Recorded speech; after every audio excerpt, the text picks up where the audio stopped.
I picked up this little cutie recently on a trip I made, a picking trip, and believe it or not, it's a miniature dresser vanity.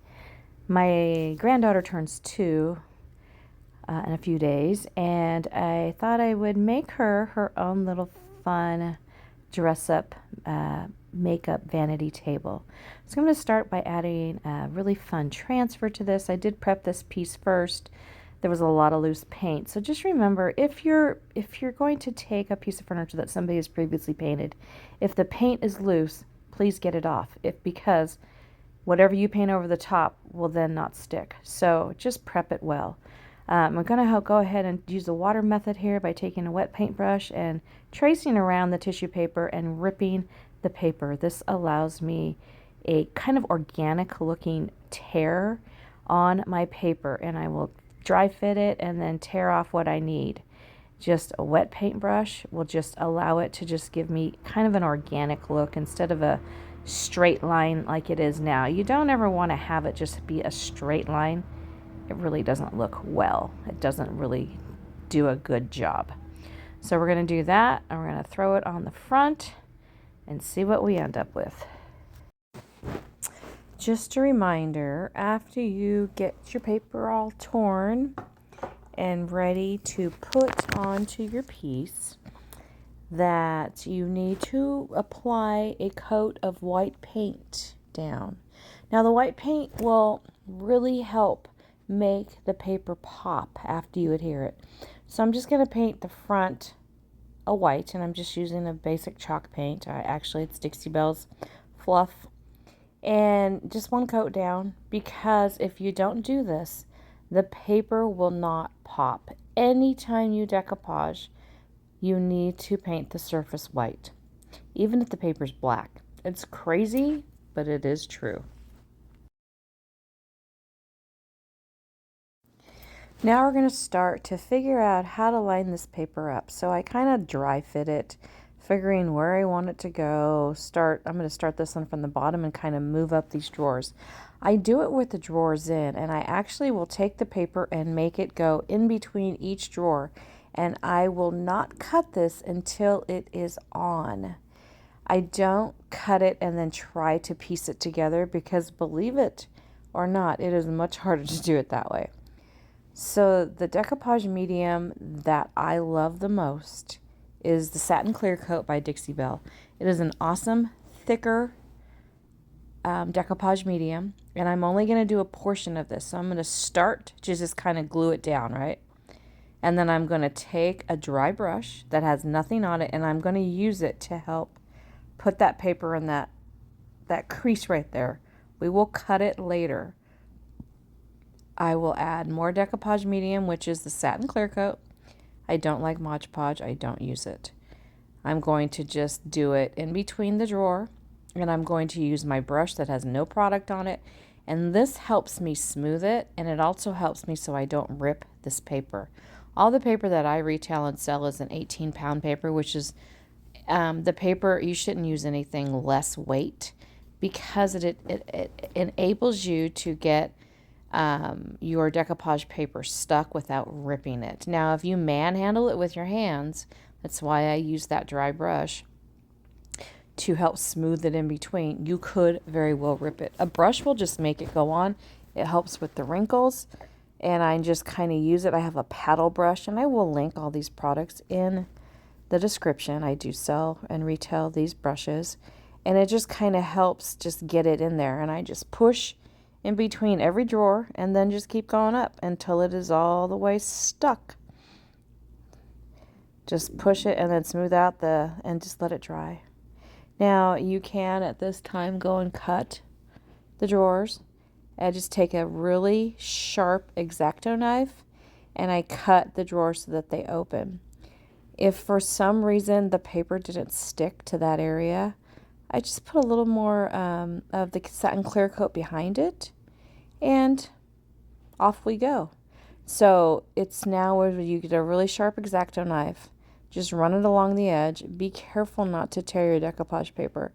On this one, I wanted to cut it before it dried, because that way I wanted to make sure that I got all those edges adhered. So then I'm going to take out each drawer And I'm going to go ahead and cut the next one and the next one and the next one, just going up. You have to have a super sharp blade to do this. If you don't have the super sharp blade, you're going to pull the paper off like I did right there. So just take your time, do every drawer, and go up from there.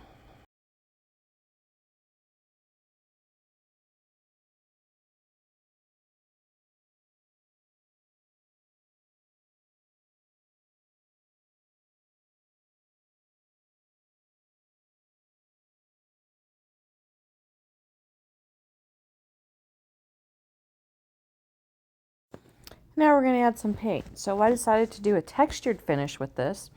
I am using some salt wash, which is a texture additive added to paint. Any paint of your choice. I use chalk paint. This is Dixie Belle's Weeping Willow, a gorgeous sagey green. As you can see that I put both pieces of tissue, and this is the next day. They're dry, okay? They're dry because you want to wait till they're dry. You don't want to do it while they're wet. And I am just taking a brush and pouncing on the green kind of around the print. I get a base coat on here, and then I will start to blend out the colors that are in my design and blend it out. It's actually a really easy process. It seems a lot more difficult than people think, but I'm just going to add some paint, which is going to add the texture, and then we're going to blend out. See the beautiful pinks and pastel colors in this print, but I just want to lay some paint out because we're going to cover up that white. That's why I'm using I'm just using a cheap brush to put this on right now because I wanted to follow along the lines and not get too much paint onto the tissue paper design. Now, one thing I forgot to mention is when we put the tissue paper on, we actually started with the clear coat and put it on. I then also took the clear coat and went over the top of the tissue paper. I didn't show that to you guys.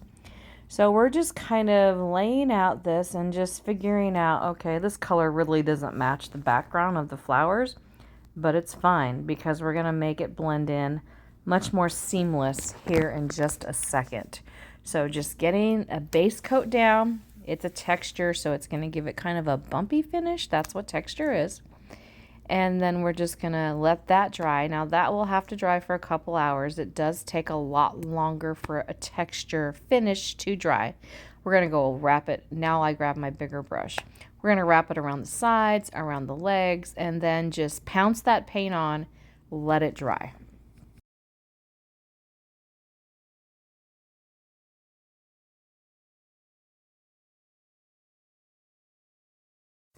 Now we're going to pick some colors. So I grabbed a pink, a green, and a dark green because that's the colors that I saw in this piece.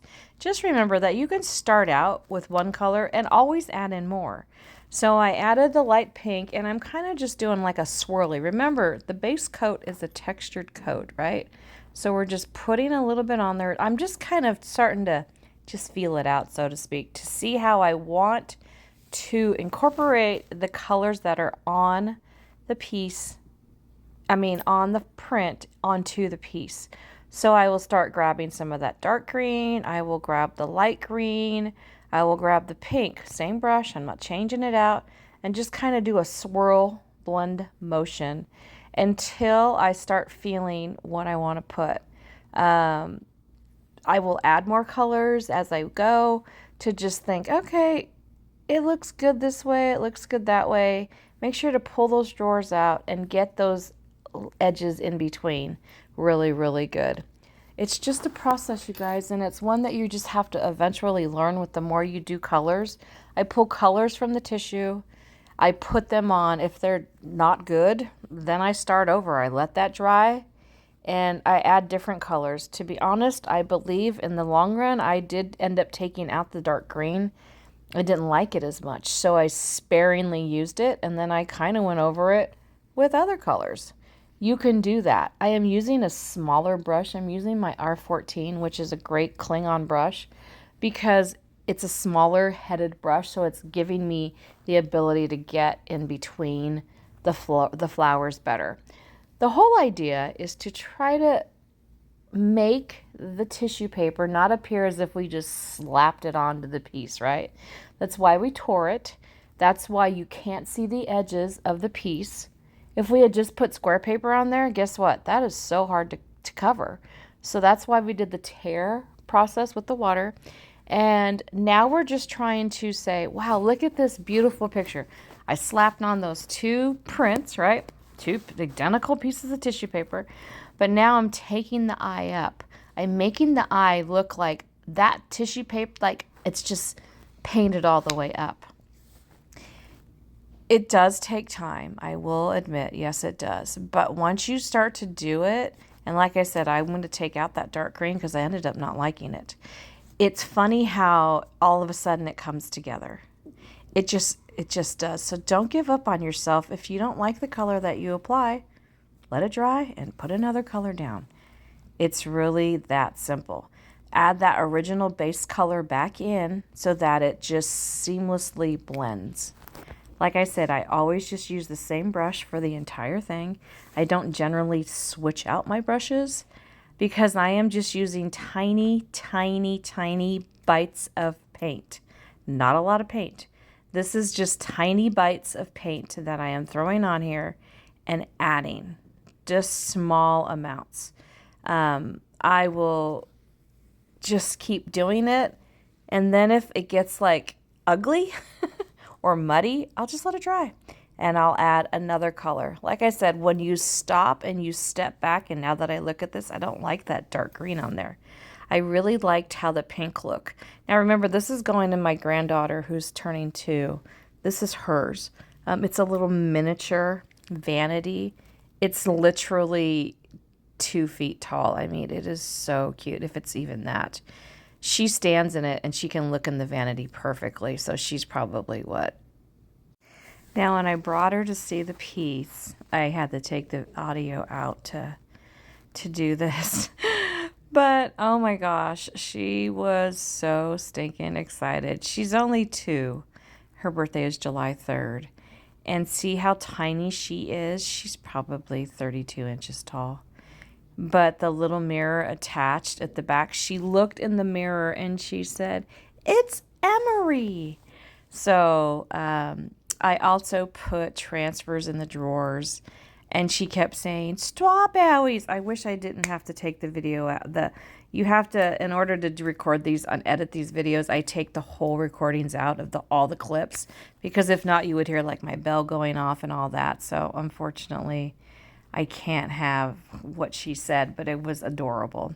And that's her big brother. He's 3 and she is 2, and they just loved it. So I also bought her some little fake makeup. She is girl through and through, and she was super excited to get this. So you guys, paint your kids' stuff, your grandkids' stuff.